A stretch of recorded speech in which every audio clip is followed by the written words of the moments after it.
சொகுசாய் வாழ்கிற பிள்ளைகள்.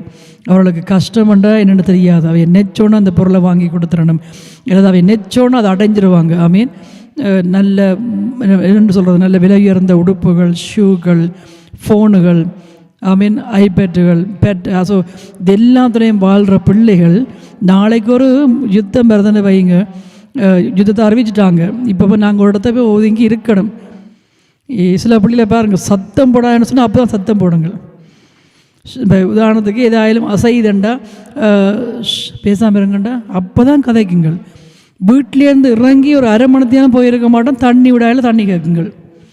ஐ மீன் அந்த தண்ணி தாகத்தை கூட அடக்கி வைக்க முடியாதபடிக்கு அந்த பிள்ளைகள் அப்படி வாழையில். இங்கே இருக்கிற பிள்ளைகள் ஐரோப்பா தேசத்தில் இப்போ எல்லா நாட்டிலையும் அப்படி தான், இலங்கை, இந்தியா எல்லாம் அப்படி தான்.